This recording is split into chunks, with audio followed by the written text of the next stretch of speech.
I first noticed him on a Tuesday morning. He was standing near the flagpole, one foot slightly tucked behind the other, like he didn't want anyone to see.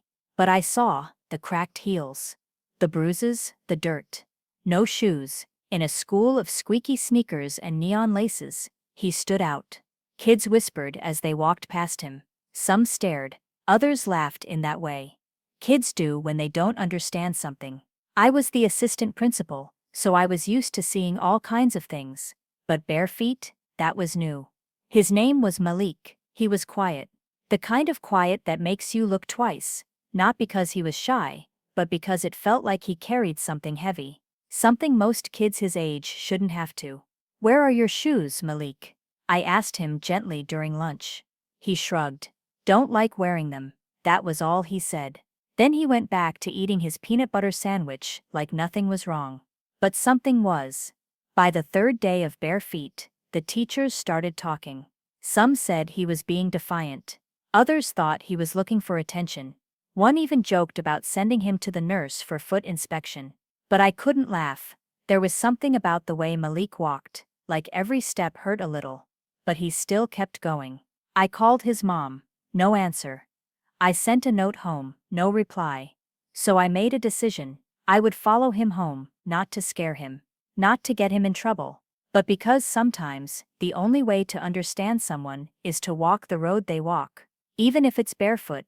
I waited until the bell rang and the kids spilled out like usual, laughing and swinging backpacks. Malik walked alone, just like always, his toes curling slightly with every step on the hot sidewalk. I gave him a bit of distance, staying behind a group of kids so he wouldn't see me. He didn't run or take a bus, he just walked, slow and steady. We passed 3 blocks, then 5, then 10.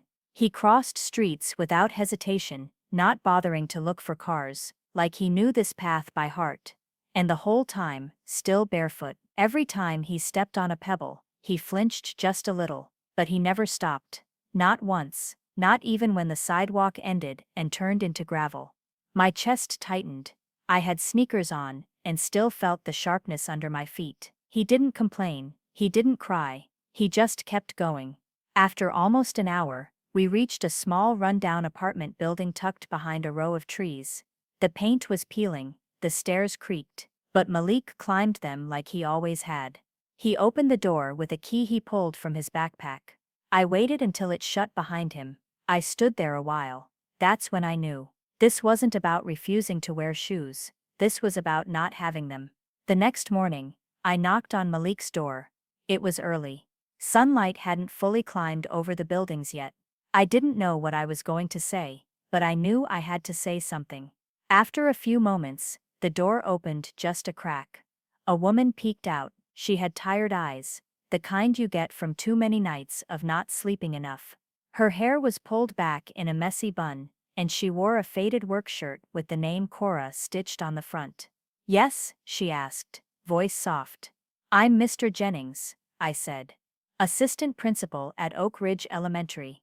I'm here about Malik." Her eyes didn't widen. She didn't gasp or look surprised. She just nodded, slowly, like she'd been waiting for this day to come. "Come in," she said, opening the door wider. Inside, the apartment was small but clean. A second-hand couch. A few books stacked neatly on the coffee table. No TV. One picture on the wall. Malik in a homemade superhero costume, grinning with missing teeth. "He's not in trouble, is he?" she asked, sitting down across from me. "No ma'am," I said. He hasn't been wearing shoes." And I wanted to understand why. She looked down at her hands. Then she said something I'll never forget. "I sold them." I didn't understand at first. "Malik's shoes?" I asked gently. She nodded. "And mine." There was a long silence. "I had to choose," she said. "New shoes or new books. He's smart, smarter than I ever was. His teacher sent home a list of what he needed this year, and I couldn't afford both. So she chose the books." Her eyes filled, but she didn't let the tears fall. "I didn't want him to feel less than the others," she whispered.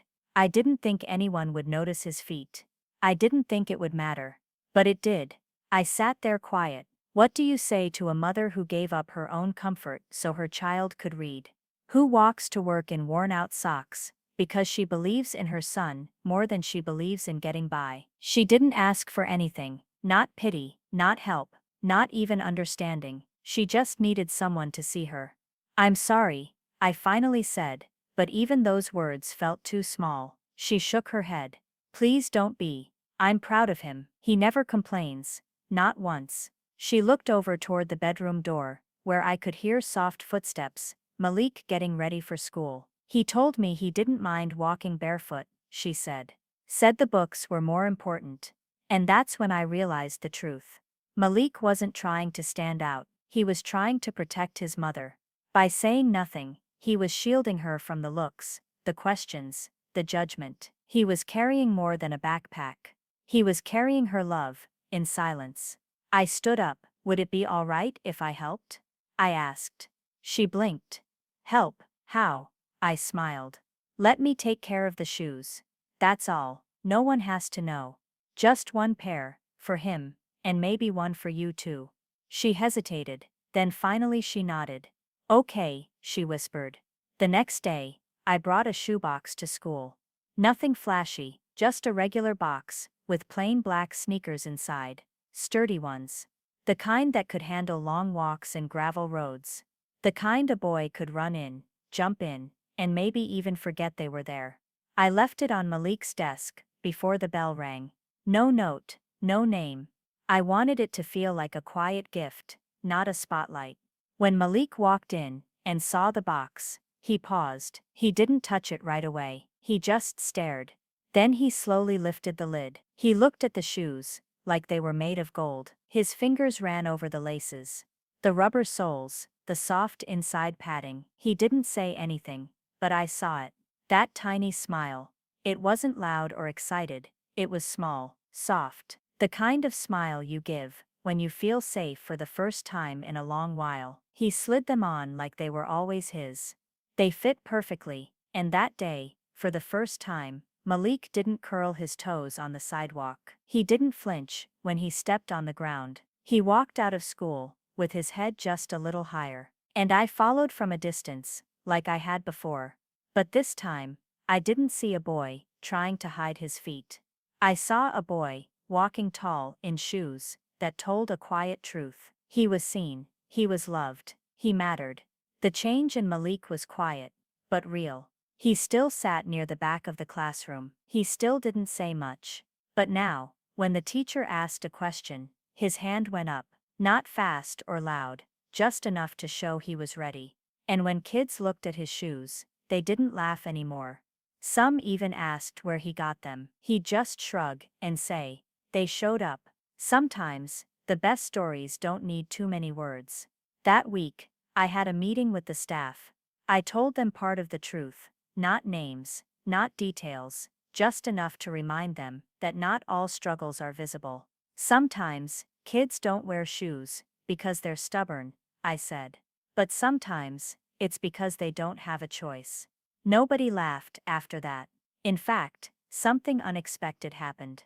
The school counselor brought in a few extra pairs of sneakers she had at home. A third-grade teacher left gift cards in my mailbox. Someone started a small donation box in the teacher's lounge labeled, "For the walk home." It wasn't about charity, it was about dignity, helping in a way that didn't shine a spotlight. Quiet kindness, like the kind Malik and his mom lived by. A few weeks passed. Malik kept wearing his shoes. They were starting to scuff at the toes, which I secretly loved. It meant they were being used for what shoes are meant for: walking, running, playing, living. One Friday afternoon, just as the buses started to leave, I heard someone call my name. It was Malik. He ran up to me, his backpack bouncing on his shoulder. He looked nervous, like he was holding something he wasn't sure he should say. "My mom told me you brought the shoes," he said quietly. I smiled. "She did, huh?" He nodded. Then he held something out to me. It was a drawing, crayons on notebook paper. A small boy, with no shoes, walking next to a tall man. There was a little house in the distance, and the sidewalk was full of tiny rocks. At the bottom, in neat handwriting, it said, "Thank you for walking with me." I didn't know what to say. So I just put my hand on his shoulder and said, "You never have to walk alone again, Malik." And I meant it. Because that's what school is supposed to be, not just reading and writing, but seeing, really seeing, behind the bare feet, behind the quiet eyes, behind the kids who come in with more than just a backpack.